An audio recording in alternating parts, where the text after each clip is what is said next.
What is up, everybody? I'm back with another edition of the State of Bitcoin podcast. But first, I'd like to give a very special shout out to everybody who's been streaming me and boosting me sats on Fountain and listening on any podcasting 2.0 apps. I definitely see all those and they are greatly appreciated, but nobody's really leaving me any reviews. So if you guys want to boost, if you if you want to leave me a boost and something, write a little note. I will read it on the show. But also, I do have a very special deal for you. I know Christmas is coming up, end of New Year. You know, you want to find something for your favorite Bitcoiner. Tell them to get their Bitcoin off of exchanges and do it with and store their seed phrase with a steel punch plate from codl.co. That's CODL.co. Use promo code Green Candle and you'll get your entire 10% off your entire order.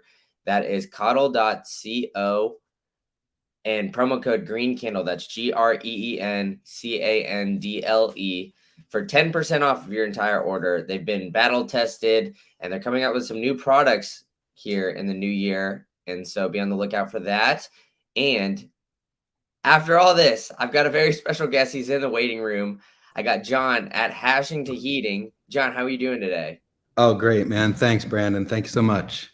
Yeah. Yeah, I'm Awesome. really excited to have you on here. Happy holidays. Yeah, happy holidays to you as well. I'm really excited to have you on here because of, everything that's kind of going on in the Bitcoin mining space is really fascinating to me, especially right now with, kind of the dilapidated price and the hash rate kind of increasing. But let's take it back a little bit. Let's figure out, your orange pill story, kind of how you got interested in mining and how you got here today.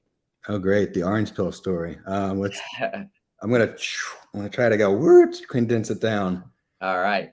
I'm got the gray hairs, so I'm a little older, and I was into the hard money world, trying to understand, old coins and that history of money and all that stuff throughout my whole life, and knowing something was wrong with the fiat world and seeing everything that's happened. And then I was here in the West Coast where I live, Santa Barbara, for the big crash and the Occupy and everything that came out of that. And we were doing a thing called Time Bank, which was working for people with a digital ledger, with a, kind of a condensed, simplified version of keeping track of hours. And we were sharing hours, trying to do a way to work outside of the US dollar system.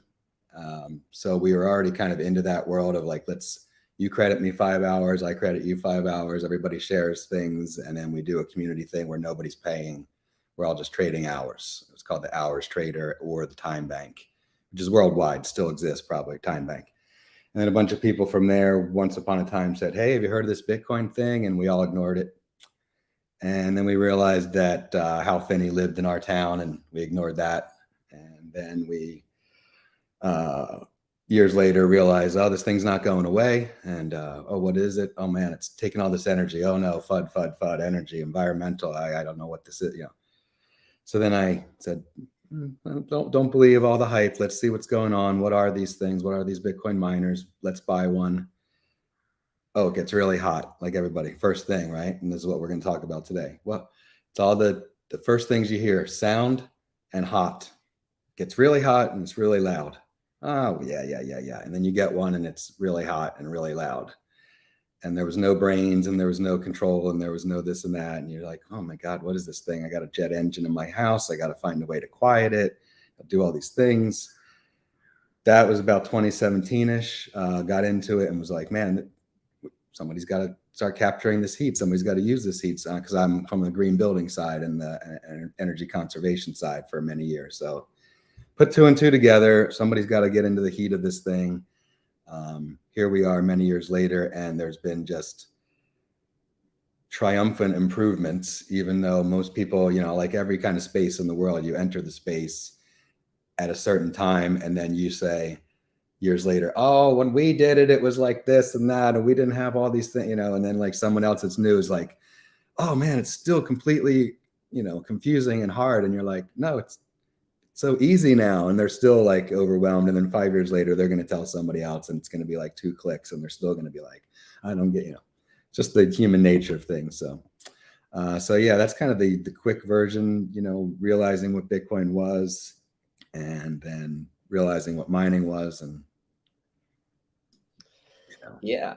I that's mean, the it's way to it's go. interesting though, because for many Bitcoiners, I feel like the first stage is, maybe get it on an exchange sort of thing, buy it on a Coinbase, buy it on, one of these bigger name exchanges.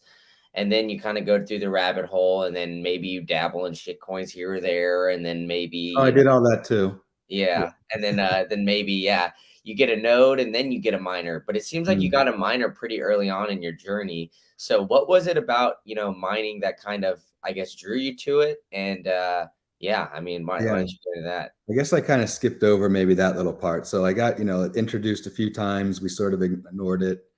Then another, friend was explaining the whole thing to me, and I was like, oh, this is great. But that was, maybe right before Coinbase or right around the dawning of those things. And it was like, well, you can, I was like, go on wherever, some exchange or buy it some weird kind of way through Amazon, whatever it was. There's different ways. And then he was cloud mining. Oh, everybody cloud mine. This is the way to do it. And they had perpetual contracts at that time, which I don't know if they still exist, but it was like a thing where you didn't have to. It was slightly different, the one that he got, and then like a year and a half later, I got one that was like you had various clauses, and for a while it was great, and I was like, oh, it's cool, I'm cloud mining, and it's this, and wherever it was, and it was all made sense, and it all worked out, and I was it was giving me Bitcoin, and then some, the price tanked and this and this. And then they were like, well, you get no more Bitcoin because it costs too much energy. I'm like, wait, hold on, it's still energy. And I was like, started putting it, and then it was like, sort of like the whole sovereignty, like light bulb, lightning bolt was like, boom. I was like, get your miner in your own hands. Who knows what happens to supply chain? Who knows about the future? You have this thing that's going to like print the real hardest money of the world. You don't just get one. Just have one. You plug it in, and you know that it's like, someone's not going to take it. Someone's not going to scam you a certain percentage. You have it, and then it's like, well, how much does it cost? And then for me, it was really a triple whammy because all I have where I live is electric heating. So I have no other option besides turning on an electric wall heater. So it is an electric wall heater. So to me, I was like, well, I've got to run watts to keep warm here in December in the chilly Southern California winter, which, gets like 30s at night. So you need like something to keep you warm enough, but it's not like you need a furnace. So they pretty much install these wall heaters everywhere. And unless you have a bigger house or whatever it is, that's pretty much what you're getting in Southern California is electric wall heater. So, it's easy to plug in an S9. And now with all the improvements, the firmware and the different, brains and various other groups that have done the improvements on that, now you can set it at 400 watts, 500 watts, super quiet, keeps your house warm. So but the evolution, that's the exciting part, right? And so yeah, that was like the people told me I got into this, got burned by that. Like you said, shitcoined a little bit, not really, because I knew what was right. It was only shitcoining to get more Bitcoin until I realized that was wrong too, and came to that conclusion. But because I thought I was like, oh, I like blackjack and I like this and that. So I was naturally drawn to be like, oh, sure, you're going to give me how much free, pesos when I just for free Coinbase? Sure. And I'll trade it and then I'll put it in. Yeah. Anyway, don't do that, kids. Don't shitcoin, just Bitcoin. Heat your house, anyway, yeah, I guess that's the whole orange pill story pretty Yeah, much. there we go. Yeah. So, I mean, you bring me to, a little bit of some trials and tribulations you had with mining too, but I think the entire space is on a very, very interesting kind of trajectory right now because the past couple months we've seen a lot of miners, data storage places like that were doing mining kind of go bankrupt, and Mhm. because we're seeing this price float around from anywhere from like 16 to 20K about, and we see the hash rate kind of increasing.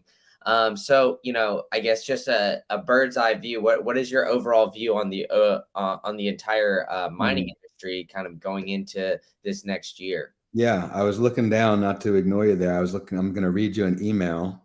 This is like literal. This is one of these things, just magical kind of thing. This came this morning.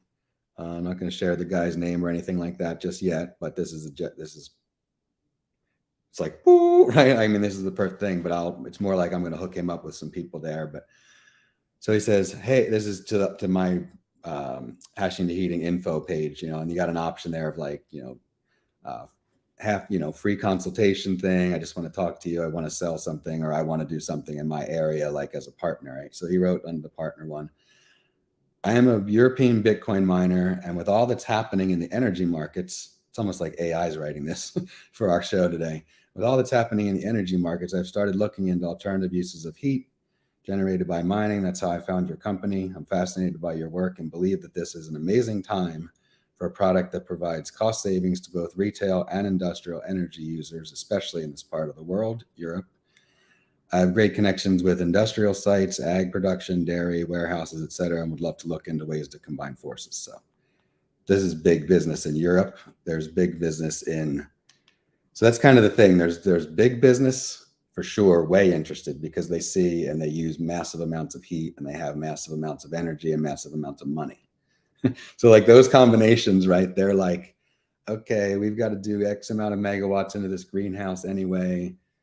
So these are our options. These are our things that are on the okay. They're interested, right? Because they know their long-term thing is we're in Alberta, we're in Northern Europe, we're going to heat this greenhouse 7.8 months of the year.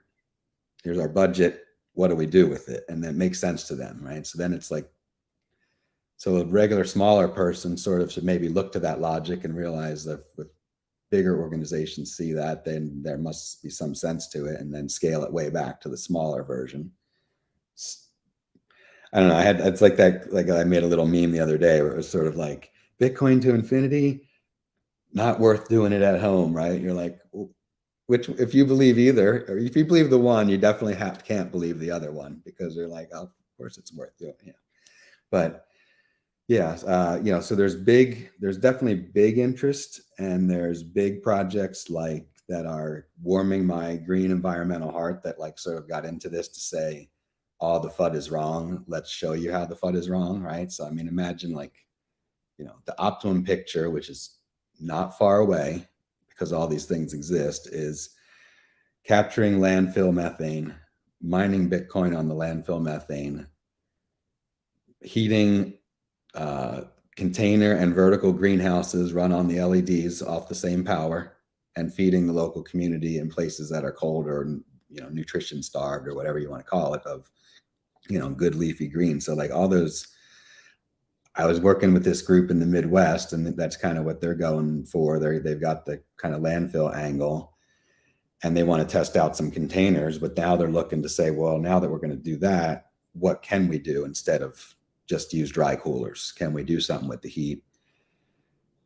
These stackable kind of like, greenhouses are out there. So it's just a matter of like kind of the companies talking to each other, and me, not necessarily me or others or whoever, this is the free open source deal. Like, let's make it happen.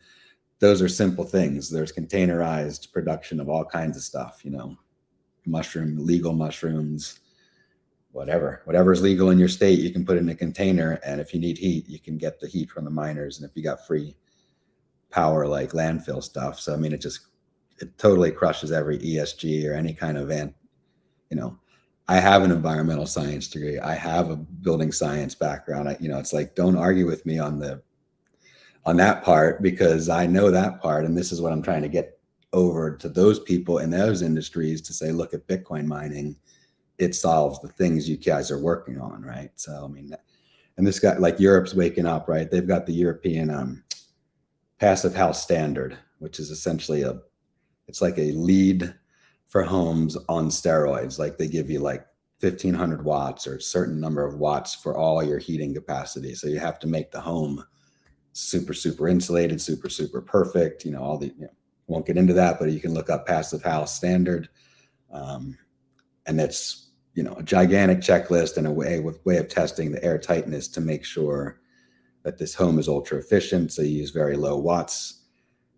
And Bitcoin miner, perfect, right? But they're sort of like down the line of like, well, we have to do it this way. And you're like, or this way, so this is where we're at in the industry. I mean, there's been so many exciting things even in the last couple months. I mean, I was going to use a a tricky way of putting it. Maybe like things have gotten quiet, but in a good way, right? Because there's like all these cool little home base, or not home base, I should say. Crypto Cloaks has got a really cool little project now where he's got like everybody's gone. I've got one too. I'm not going to show my own thing. You know, we've all got our ways of going back to the basics, saying this thing is loud, this thing is hot. All right, well, it's loud. What can I do about that? I can either take the basic thing that's loud and try to shut it up, or I can realize what's making it loud, pull those things off of it, and find another way to cool it. Right. So people get a lot, like there's a lot of confusion, I think, in the home mining space or the heating, you know, kind of just the mining space in general. We're going to come out with a nice kind of long version video of like some ASIC basics kind of soon, because there's a lot of, you know, it gets jumbled around like any new science because people hear different things, right? And it's like we have to strip it way, way back and say there are electric chips that have to get rid of the heat. It goes through another metal piece to get rid of the heat. You can cool that with air. You can cool that with putting it in some oil. You could probably find other ways to do it. But as long as the chip itself is cool, like I make a joke where you could say, you could put it on the end of a windmill thing and whip it around really fast. As long as it was all connected and, you know, as long as the chip reads cool, it doesn't have a brain. So it's like, I'm happy, right? I'm going to hash. So you can strip that back and think about it from an engine, you know, way like that and say, I can cool it from any way I can. I can put it in line of something else that's already making air. Maybe there's a system somewhere that's running 24/7 to do air exchange on your house. That was how I first got into the inline fan project that I'm in now. Was let's put it into places that's already running air 24/7, mall ventilation, whatever it might be, or get rid of the fans, get rid of the noise, get another fan that comes from the indoor gardening space and like all this advancements that's happening in fan speed control from the indoor gardening, let's say that. Clandestine indoor gardening space has developed a lot of really quiet, really specialized air control for heating and cooling and ventilation. So we've taken all that equipment and made quieter ways of cooling an ASIC. So that's all it really is, but it's for everybody that wants to do it at home. That's the major concern. Do I buy the thing and spend a couple $100 or whatever it might be building something to keep it quiet? Or do I buy the thing, take it apart, still got to spend, you know, couple $100 or whatever it is on the other stuff. But now the other stuff is a different system that you could build into something else. You could put it in your living room, like the Crypto Clerks one. The HeatBit one made some news this last couple of weeks. That's kind of a, you know, commercially available one. That I think Dennis Porter did his thing. It kind of made a, you know, big video splash. I posted about that and stuff. So they're available on the market. You can get those. Every single thing, of course, is going to have its pros and cons. You know, in our space, we like to keep it as open as possible. You know, letting everybody choose whatever pools they want or whatever. But you know, there's products out there. I guess that's the bottom line. Is there for a while there wasn't even anything, you know, that you could buy. Now there's few things you can buy, few things you can make, few things you can buy the, you know, 3D printed parts and make it really easy. Like my little thing is, you know, buy a few things from this manufacturer, put it together with. After you, I'm talking with Rick at Crypto Cloaks. I'm real excited. He's going to take my stuff and make the 3D parts that you need. So that's going to make that all, you know, really off the shelf. You know, just buy these components and call me up for your little consult or whatever it is, and we'll get it put together and get you moving along, you know. There we go. Yeah, Rick's great. I've also had him on the pod not too or maybe early on. I guess I've almost been doing this for a year now, so um, a decent amount of time ago. But yeah, he's great. And but I want to bring it back because you do have an interesting background, and you brought up the ESG policies and like that kind of FUD that was going around for quite some time, but like you said, it has been kind of quiet on that front now, especially with everything that's kind of going on in the energy markets and with the war in Russia and Ukraine and everything like Sure. that. They have a different focus. Yeah, Yeah. exactly. So, do you kind of see that, I guess, moving the other direction now where people are going to start to embrace Bitcoin mining? I know you said you're seeing like some more big businesses come and approach you, but I still feel like some of the regulators are, anti-Bitcoin. So where do you kind of see Yeah. that going? And do you still think that this ESG FUD is going to be a continuing angle that they're going to use like going forward? I mean, for Bitcoin specifically, I think for ESG itself, what is it? I mean, I don't even know what it is, right? It's environmental, social, and geopolitical. What's the G? Uh, I'm about to look because I don't even know environmental, myself. social, justice. I thought there was justice involved, but G must be, I thought it was Environmental, social, and governance. governance. Right. Not governance, not government. I mean, I'm all for governance rather than government. Governance kind of sounds better for the people. But yeah, I mean, like to me, I hate that. I hate ESG only because it's hijacked what I feel is like the true conservation, sustainability, environmentalist movement, if you were, right? Like if you go to like Rachel Carson or Sand County Almanac, Aldo Leopold, or some of these older writings that were conservation based, essentially what we all call as people call regenerative agriculture. They call it sustainable ag. They call it, what they would call it based. If they read all those books, like Sand County Almanac or things, those old traditional that the environmental movement sort of came from, they would say that's the same thing that we believe in today as Bitcoiners. But now that government and now that corps and what, carbon credits and whatever all this other stuff gets involved in, it's kind of like, you know, the Hollywoodization or something of it. It's kind of, where they ignore they have true environmental science and atmospheric science at the root, maybe, but maybe they don't address other causes, right? Which fiat currency, the IMF loans, World Bank, they're not going to address the bigger causes of things, population increase because this person doesn't allow birth control or this happening to women's rights and how they're not going to address those things that are the root of it. They're going to skirt all the issue and they're going to say something like, blame this person that's polluting this, and even that they skew completely ridiculously, right? They're not saying no more Happy Meal toys, McDonald's, no more 700 containers of plastic from, they're not saying that, right? They're saying no more running an electric thing in your house that makes you warm. So that's going to get blown away as soon as this big move goes on to landfill gas, which is and other methane. I mean, they already do it for the flare gas, which probably quieted, the fire a little bit on the ESG, but not enough because it's still just power companies and gas companies doing it, and they're ultimately the evil anyway. So they're not going to be happy with that, but they are not going to ever be able to deny landfill gas, which they've identified as one of the biggest problems. So Bitcoin mining starts eating away on that, and like the one they did with the I think it's called Stronghold, if I'm not mistaken, the one that's doing the waste coal in Pennsylvania, which is my home state. So it made me super excited. Like no one's touched it for 100 years, these piles of waste. And you can say that's the problem with, you can say whatever and you can push it to whatever and you can do whatever study. But if someone takes action and addresses the issue, right, then you can't argue. And then the other people can't argue because you can say, well, what was your alternative? You haven't done it 25 years, like move it. That excites me about Bitcoin, and that makes me think that it is about to flip because you can't deny when here's a couple of projects.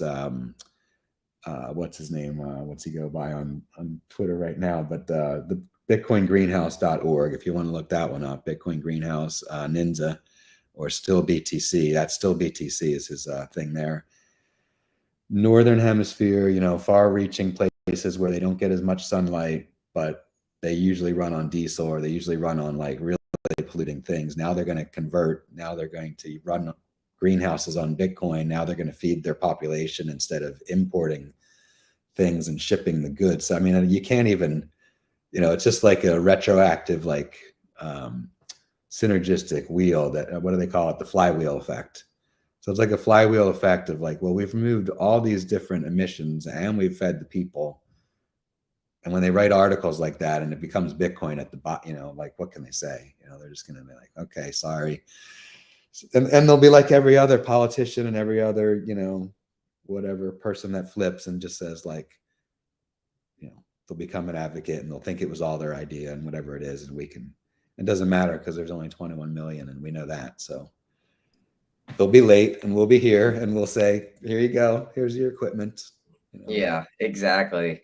And I've kind of alluded to it a couple times in this conversation about, just the overall state of Bitcoin mining. But, what really interests me about what you're doing and what, I mean, I guess you said companies are kind of reaching out to you and some of these other projects that you've brought up is that it seems like it's either one, repurposing lost energy or energy that isn't being used, or two, finding use for the heat, which you would already need.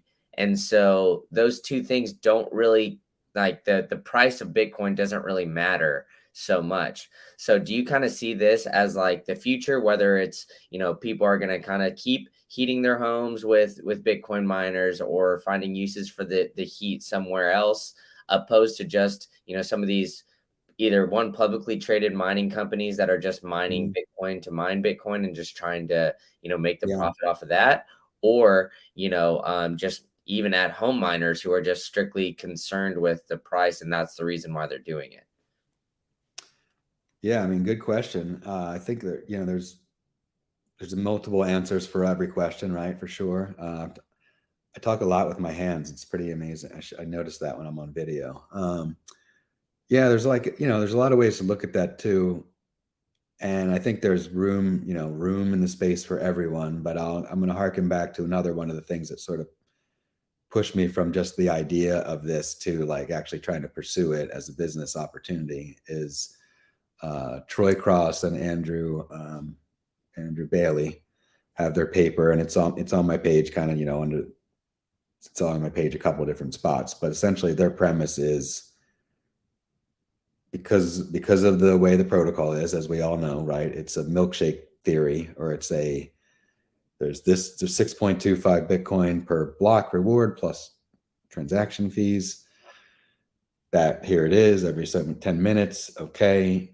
Even if you're only getting 1,200 sats a day for running your S9 at 400 watts or whatever it might be, you're trickling your little bit of heat. Imagine it, it's now 10,000 apartments. That's not even that many, right? But that's, sort of like the scale thing.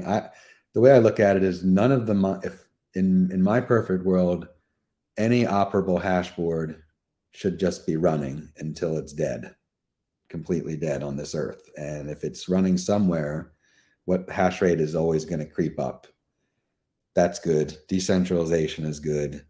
Having little ASICs everywhere, so many people, a lot of people in this space. The exciting part is it's so inspirational for so many people because everybody says, "Oh, I can make a toaster thing. I can do that." Yes, every single one. And like the best part is like when engineers come on and say, an engineer will write me, "Oh, I could do this better," and it's like, well, definitely, please, all you engineers out there, whatever, like make us look like idiots. Please do it.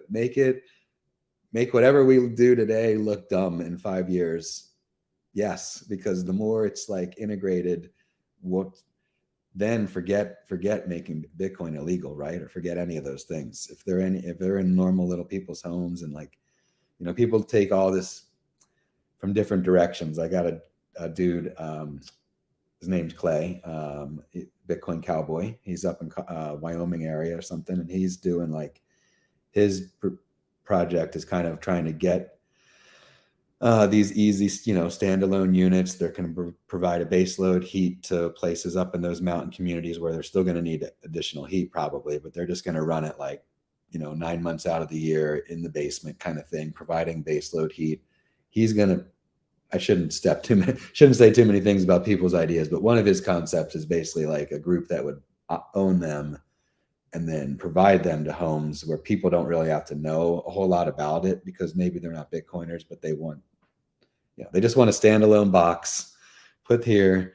I get this much per month. I can get it in Bitcoin. I can get it in dollars. I'm warm. this other person comes and takes care of it for me, right? So there's everything from that to somebody I saw, all my posts are just full of these things, but it's like, a guy putting the heat through his worm bins, under his stairs, like a guy putting it through, wherever it works. That's the magic of it, right? It's like really simple. Take back to basics. Takes power, makes heat, makes sound. Those are the three things. Figure those things out, control it in different ways, put it to different pools. You can play. Once you get those things, you kind of can go off on all those different directions and, play around with the minutia, but it's always going to give off the, and then there's like, well, what's the optimum for this? What's it? There's not, it's always going to give off the watts for the heat, it's always going to give off the heats for the watts that's being put in. And it just kind of depends on where that goes, what you do with it. Those are the things that are up to you, but yeah, hash rate always going to go up. And if the more and more and more ASICs, it's impossible to tell because you hear things like Intel getting involved. That's like world changing. Like we don't even know, I don't want to speculate because we don't know, but the speculation on other big group. I was talking to somebody about that the other day, and it's like, if you can't realize that the amount of energy and the amount of like meetings and the amount of engineering and like evaluation or whatever it is that it takes at a big company like that to make a decision, to make chips, like they see things that, they're not like, they must know that it's going to be around forever, because I don't think they would take that gamble and commit that kind of, who am I to say, but it's Intel. You think those kind of companies don't operate like that. You know more than me with the investment stuff. Yeah, no, I mean, I definitely think it's interesting that a lot of these bigger companies are kind of getting into it. That's where I kind of get a little worried though, because we're gonna have a lot of mining companies get in. You already said Intel, but I mean, I'm thinking like the big oil and gas companies like Shell, Exxon, some of these bigger guys that have a lot of these plants that, obviously they're going to be capturing that flare off gas and using that to mine Bitcoin. Well, I mean, at the end of the day, what's to stop them from just firing up things and burning the oil that they pull? I mean, yeah, if they I want know to, exactly. Doing all that too, and at the end of the day, they don't really care about the price. So I mean, for the pleb, where we're always thinking number go up, number go up. At the end of the day, if they're just mining Bitcoin and they don't really care too much about the price. Sure, I mean, yeah, they're capitalists, right? So yeah. they care a little bit of it, but That's where I think, like, it's kind of fun because we're on a live thing and we're recorded and all those things. You kind of always want to control your thoughts a little bit about big oil or whoever, but like, yeah, they I think of big publicly traded miners, is they have to sell their product. Their only product is Bitcoin, so they have to sell their product. If they, maybe for a public opinion viewpoint or whatever it is, or however, they do their energy purchases and stuff like that. But like them having, I can see it this way, because what always happens is Satoshi fixes it, right? Like eventually the halvings are going to fix this, the difficulty. There's never going to be, I don't know. We get into this a lot on my little spaces and stuff on the weekend, because people are kind of like, there's two camps. It's like, oh, there shouldn't be big miners, and I'm sort of like on the fence, and I think there's reason for, and it's like, well, who better to buy all that equipment at super high prices, use it for a while, sell it off, which they have been always, right? So that's where all the S9s came from. So now there's going to be S19s, and you can buy them for $2,000 or less. They were 10 grand a couple, like not even a year and a half or 2 years ago, right? So like they take the big hit. Pleb miners aren't going to buy the newest equipment, right? Who's got the money to buy the new WhatsMiner water-cooled thing that barely even runs in your house unless you spend a bunch of money to redo your electrical infrastructure, right? Nobody's buying these things, but big miners and big operations like a greenhouse or a aquaponics thing or whatever it is that's buying these on big scale, make those companies able to stay in business, and then 2 years later offer the little home water heater or something. But they can't do that right off the bat offer, because there's not 100,000 people willing to buy the water heater tomorrow, because even though we think there are as Bitcoiners, there probably aren't. I mean, yeah, if it was in Home Depot and maybe, like that whole thing, but yes, it's all those things are probably coming too, because you saw HeatBit and you saw like, there's been people that have tried this. There's a lot of brands, like I don't want to get into all the minutia and the different avenues I've gone. And like, I think I had a shower thought thing this morning about that, like how to work a combined water heater into one sort of thing. Because to me, you're preheating water with the Bitcoin miners, and then you have a tank that is a water heater. You don't necessarily want to always rely on the Bitcoin miners, because they don't have like that rampability, right? They're only running at a certain watts. Even if you turn them up to the max and say someone comes and takes 3 showers, well, now the next shower they have to wait so long for that to actually heat up that water, versus if it was, so there's a lot of like minutia, like I said, to it that's getting all worked out. But yeah, exciting field. I mean, it's all over the place. Yeah, and it definitely seems like there's a lot of development, especially like in that area that you're saying, and the two that I kind of brought up earlier, either like repurposing the heat or capturing wasted energy. And I think that's where everybody's kind of this industry is really going to. And that's like I said, it does worry me a little bit about the publicly traded miners, because I think a lot of them have extensive amount of hash, but I think But right there's only now. so many Bitcoin. Yeah, I guess. I mean, still, and they're dumb if they've. This is like an offhand example, right? But I was thinking about this like a long, long time ago. When you first goes down all the various rabbit holes, you like your brain like kind of like game theories out a whole bunch of different things. You're like, what would happen if this? And that was during the day of like, oh my God, Grayscale's buying up all the Bitcoin, right? Because it was like Grayscale buys more than the miner capacity each day. Like, and you're like, well, how is this? That of course that ended, right? But then like other stories were like, okay, this basketball team is now paying so many players in Bitcoin or whatever it was, right? And you'd be like, okay, well, that's interesting. Or this hockey team did this, or so a few pro sports allowed some Bitcoin to be, paid out. And then I started looking at like pro sports complete salary caps for like the NHL. And then, if you look at like a few of the different things and you're like, okay, that's, and if only 5% of the players wanted their salary in Bitcoin, what would it be? Okay, it's this many big, and it was a staggering number, right? If you looked at any like kind of big number organizations like that, where it's like they pay their salaries of hundreds of millions. Well, if they're buying Bitcoin, well, it's how much Bitcoin? Okay, it's a lot of Bitcoin. What if one of those teams did say they all wanted to be paid in, especially during the bull runs and stuff, because you get all the hype and this guy's getting paid in Bitcoin. And you start looking at those kind of things, and then you start thinking, well, if I do, the whatever you want to call it, the financial manager of those kind of groups, right? Then you're left with this kind of dilemma of like, okay, Bitcoin price is 16 grand now. These guys say they want 400 million USD. It also depends on whether they sign their contract in like, I want 3.0 Bitcoin per month, or I want $150,000 US in Bitcoin per month, like, right? So that could be like, that's different.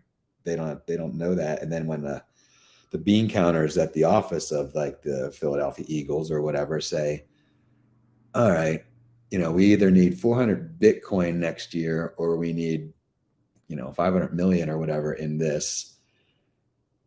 Do we buy it now, or do we buy it at the moments when those players want it?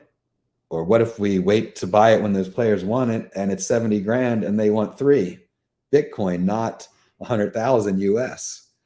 So it gets really wacky when you sort of like think about what could happen by little things that we don't think about, like really maybe as miners and stuff like that. So it's like, and then where are those organizations going to acquire that Bitcoin? The same thing applies to the big public miners, where right? Like they have a quote fiduciary responsibility to their stockholders. So they have to have their books and their holdings. Maybe it behooves them to hold when the price is down because, or yeah, I mean, depending on how they see it, right? It might be worse for them to sell at a lower price for their stockholders than it would be to hold a certain percentage and have their company value go up. Yeah, I mean, I had Jerron Melrude on my pod a couple weeks ago, and he does a lot of good analysis on Bitcoin, publicly traded Bitcoin miners. So if you haven't checked out that episode, in the audience, you should definitely check that one Yeah. out. But one of his big stances is like, Bitcoin miners, you got to look at them similarly to like, either oil and gas companies or like gold miners. Like these companies, for a majority of them, they try to distance themselves from the volatility of whatever asset that they're, obtaining.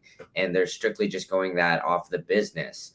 And I think for the Bitcoin miners, the publicly traded ones at least, it got all the Twitter likes and, everything like that for them to hodl Bitcoin, obtain it, not sell any of it, or even, just kind of double down and just buy some.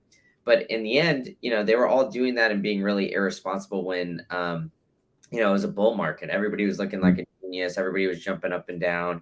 Bitcoin at 69K, all this and that. Take a couple loans. Yeah, exactly.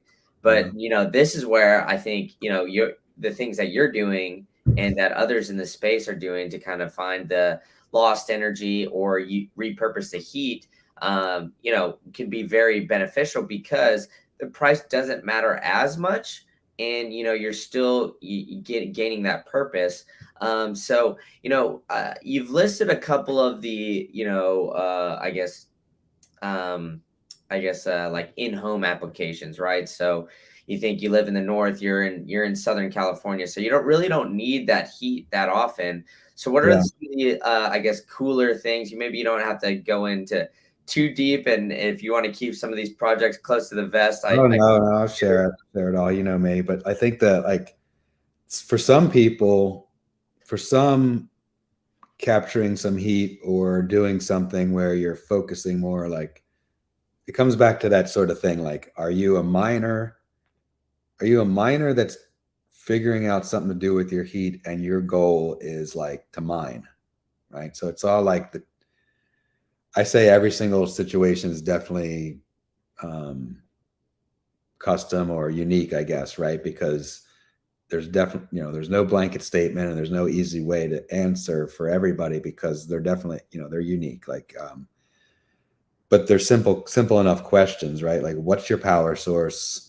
What's the situation with your power source? Hey, if you happen to be Mr. Lucky Guy and, your whatever it is, and for some reason, your property has a waterfall, your thing has this, you live on an old mill site. What doesn't matter if you have some, super free, cheap power source that's constant all year long. Well, then maybe you're a miner first that just wants to run your miners and maximize Bitcoin because you're essentially have free energy or waste energy or something that's not, so there's the waste energy. I'm a miner. Oh, I can also do something with my heat, but I'm primarily a miner needing to get rid of my heat or keep it, sound, whatever you might, have to deal with for your operation, but you have some free power and you're home, right? So this is, home versus business versus all that. But I guess we'll stick at home, right? You have a property with cheap power, or you live in an area of the country that has cheap power, cheap enough power year long.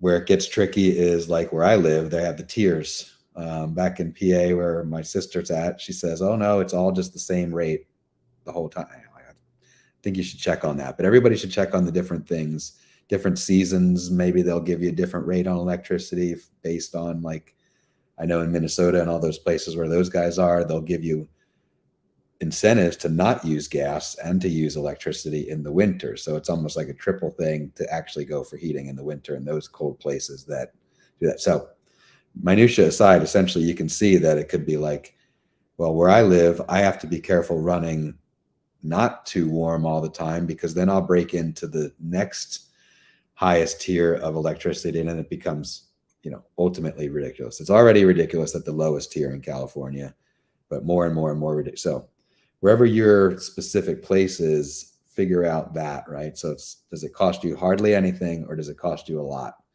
Well, if it costs you a lot and you still want to mine, then you're definitely going to have to do something with the heat to make it worthwhile for you. Find something that's costing you money to heat now. See if we can integrate it with that.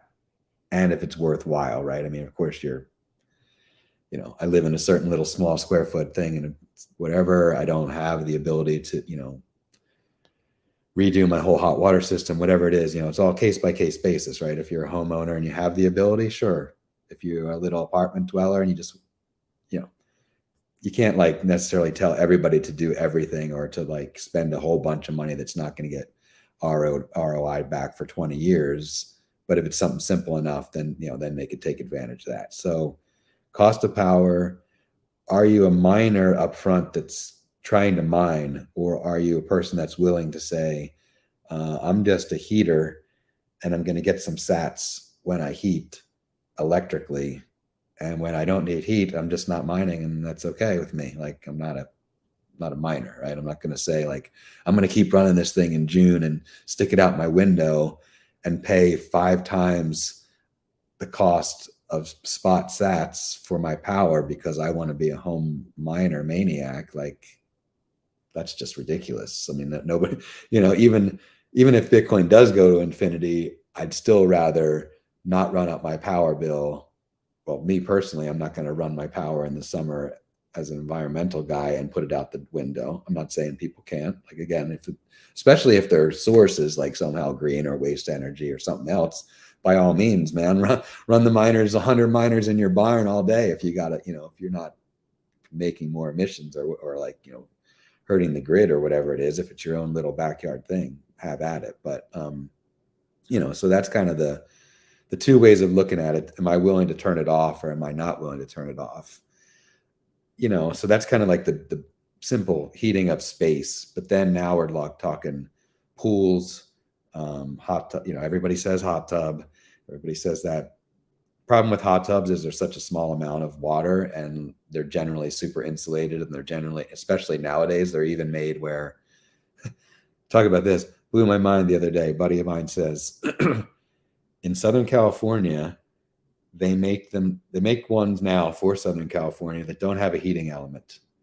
They're super insulated, they're super this and this, and they run 24/7 on this small little pump for the filtration and all the other stuff. But the way it's made, they capture the heat from the small filtration pump, and that's enough. So it's like, you can't necessarily say you're going to put a Bitcoin miner in every hot tub, but you could make a full system that's heating a pool and a hot tub constantly. And that's got a project now in Virginia, hopefully that comes to fruition. That's like that. I'm working with Michael at Nakamoto Heating, Schnitzel. You guys might know him as Schnitzel, but he's lives out in that area. Guy wanting to do that. He doesn't want to do anything else, just the pool, standalone kind of thing. So it's outdoors. Then we got a little factor of like, well, do you build a little case around the units? Do you build a container, small size container for backyard? Most people want to do it maybe in their basement, garage, something that's kind of protected. So now we got to, build something around it, that kind of thing. So, there's always like little ins and outs, your particular site. How far is it from the power box? Do you have to, complications in every kind of thing with building or retrofitting. There's a guy I've been talking with, but I haven't heard from a little bit, but he's doing if you're ready to build a brand new custom home, perfect. Because then you can think ahead, you can plan, you can either, run the electrical for a future mining setup. You can integrate that with your, what they're going to build traditionally. Like, we're going to build this forced air heater here. We're going to have these 2 hot water tanks here. Well, talk to the builder, have them integrate. That's the best place you could possibly be, is you're building something, because then you can design it from scratch. Retrofitting, people, you see it all over the place. There's people do all these different systems, and everyone's, as long as they work and as long as they're safe and applicable, they're good with me. But to me, I'd rather not try to tie in too much to existing furnaces in an older home. I'd rather maybe put something that's a standalone thing and let the furnace run on its own if needed, just to make it simpler to be able to move in and out of the house, or not air balancing, things like that kind of gets complicated with ducts. So I try to do like a standalone type thing if but it's great. There's stuff happening with the pools. Lincoin pools are really cool, like newish pool out there that's kind of like the new pleb pool. I think they're out of Canada, and they're like doing some kind of cool things where you can remote in and see your miners and like control some more stuff. So like the magic of Bitcoin, there's somebody that's geeking out on each particular little facet of it, right? Like I got another dude who's helping me, Zach, super awesome guy, Zach. He's got a product. There's products that are going to blow minds for sure. I'll keep some of them a little bit close, but just because they're really close to being out there and they're exciting. But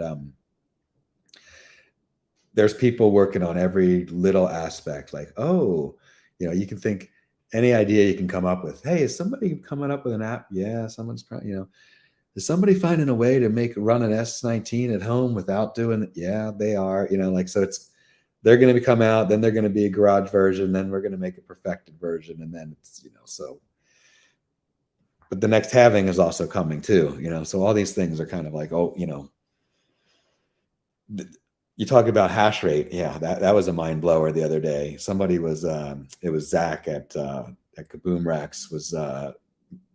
We were making some jokes, some Twitter banter, whatever it was, about like being like a hash addict or something. If is there going to be Hashaholics Anonymous? And, if we get my 1 year chip, my 5 year chip, and I was just like, oh, I said, if I sent you a picture, he said, if you sent me some proof of a 1 year chip or something, and I put some old pictures from 2018 or something, and then I kind of went back to I went back into Brains or something, and I scrolled way down, and I was like, all right, let me look at the first times I was hashing or something like that. And I was like, and I started looking closer, and I was like, oh, this is what they mean. I was like, it was like 12 ectahash on like the whole entire pool.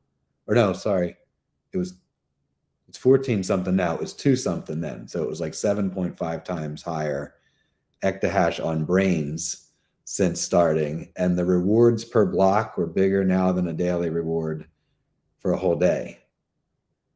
And the hash rate has gone from like 35 or 42 or something then to 300.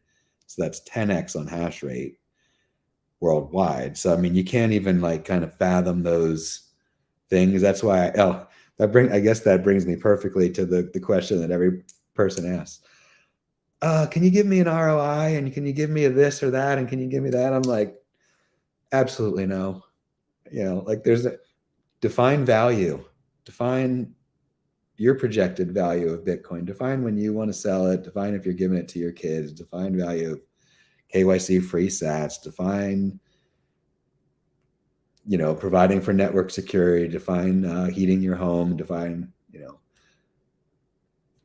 hobby for your kids, education, technical skill building, define all these things, define future price of Bitcoin and future hash rate and future difficulty adjustments. So when you get those things penciled out, put that into equation, and by then it'll all be wrong again, because someone else will come up with a better this or that. So it's either that was what I came with this morning. It's like you always hear what is it? Time in the markets beats timing the markets, right? So why don't we just say time in the mining beats timing the mining? You either like you want to get into it and you do the thing, and you want to maybe you break even over a certain amount of time, and that's that thing I just mentioned before. It's like, well, what is your power cost? Who knows? What's your power cost going to be next 5 years from now? Maybe they well, here's the thing, right? If you're the big player, if you're one of the big industry peeps or whatever it is, if you're somebody that's moving in big markets, you can qualify for carbon credits if you electrify 1 megawatt or more of previously fossil fueled heating, water or boiler or whatever it might be, right? So if you're a big group and that's why these kind of other reason why these greenhouses and others kind of maybe look at that kind of stuff, because they can see that side of it too. But there's carbon credits for big industry moving to electrification. which makes it perfect for this. I mean, of course, that's a big asterisk, right? Because everyone will always say that. Well, there's more efficient ways of taking electricity and creating heat. Absolutely, yes, there are. And there are limitations to those. Outdoor temperature, upfront costs, long-term maintenance, other kind of things that don't limit them, but are physical barriers or physiological barriers, to that working everywhere. But for all the places that it does, yes, there's ways, but they don't pay you sats back, and they don't provide Bitcoin network security, and all those other things. So yeah, I think there's ways to work in conjunction with that. And then, yeah, there's people working on that. How do I improve heat pump technology with Bitcoin miner technology? How do I integrate the two, have something up front, and then have, something on the back end? Or I'm in Canada. This is going to come on from December to February. This excess additional heater is going to come on, but from all the whole rest of the winter, I'm going to run my miner, right? So they don't have to be negating each other. They can be hand in hand, or they can be supplemental, I guess. To me, I think it's wide open. It's those simple things. This thing takes watts. This thing makes heat. Go for it, engineers. What can you do with this thing, right? I mean, it's out there. But I'm excited about like the heat punk movement. Like we kind of, I don't know, we came up with that one in LA. Somebody said that we were all sitting around the table, and like it was Schnitzel and me and like a bunch of various other kind of people looking at his little immersion, cooler design thing, the basic kind of setup to show people. It wasn't, that you should do it that way, but it's like you can show people what it is. And he's got his open source, thing for that, which is super cool. But people are like, what do you guys call yourselves? And we're like, well, we don't have a name. And heat punks came up, so I'm going with heat punks. There's Pleb Miner Month. There's, I don't know, I'll give a shout out to John, Pleb Miner John, or John DeGiacomo. That's his name on Twitter. Like his the Unforgivable, what are they? Ungovernable Misfits show with Max, Bit by Bit Max, all those guys. They just did their Pleb Miner Month, which is, I believe we do it. Is it September or October? I can't remember. I think it's October. But and he's got tons more content all the time on there. So like there's a lot of, and then my page, all my DIY stuff and everything. So there's like this big interest in doing the home mining stuff.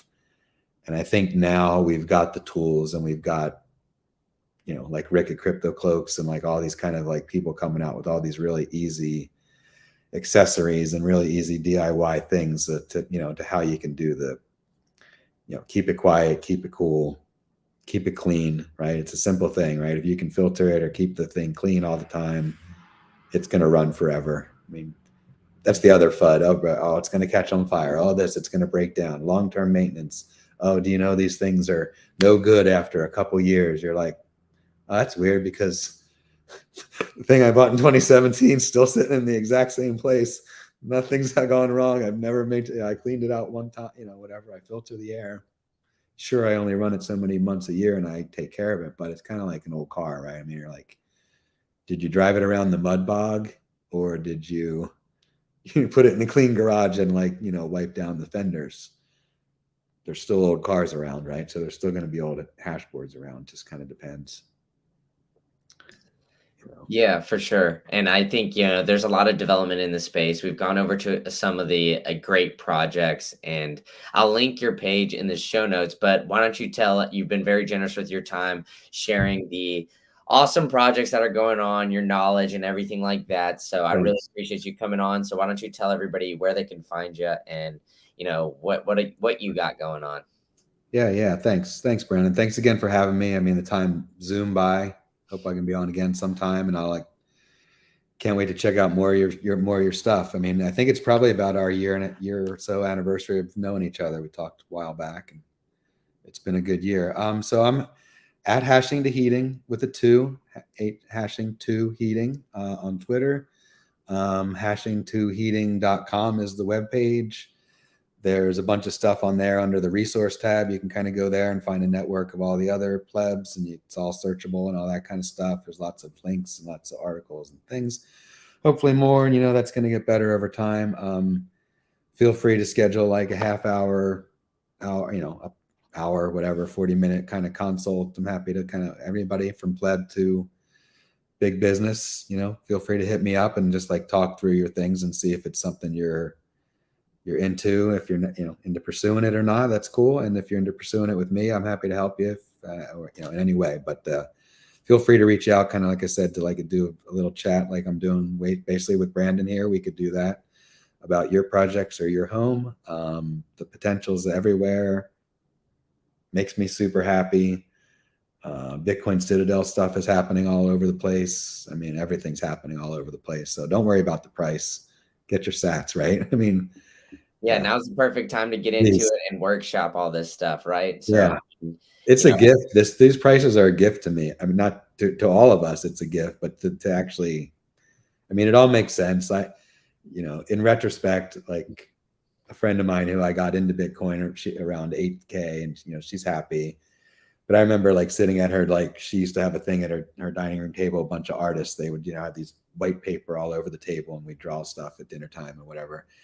And I would draw these kind of like charts and stuff. And I'd be like, wow. And it was like the bull run was going on then. It was going crazy. And I'm all like, there's going to come a day when it's going to be right back here at 30. Like, see where it is? Like, there's no way these spikes. And she's like, oh, it's going to the moon for going to 100 grand. I'm like, it'll be 30 someday again. I didn't expect this, but I mean, still the same.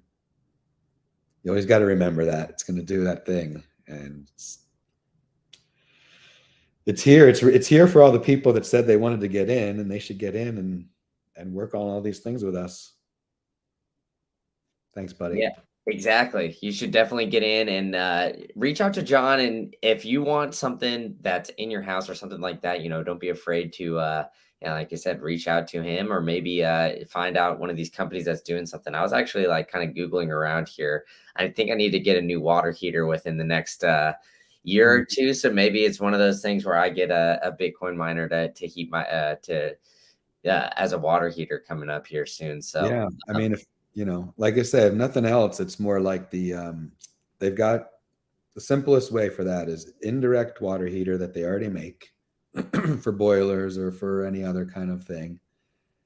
Bitcoin miner on immersion kit sitting right next to it. It runs a loop into that. And then all your water from the cold ground in the winter, wherever, or the cold ground all the time, comes into that tank.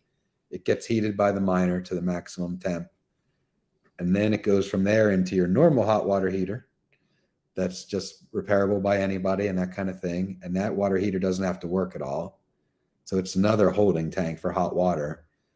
So essentially, as long as, you're using it at a normal pace, it's getting replenished with water that's hotter than it needs to be. And it just sits there and waits for you to use it. So, and then the day comes when 3 people come and take a shower and it's all gone. Then the other water heater can react and work like it normally should and bring that water up to temp really quick while the Bitcoin miner is working to catch up and like reheat the other one, right? So it's kind of like, that's the ultimate system for that. And when we can combine those two into one standalone unit, get on it, engineers.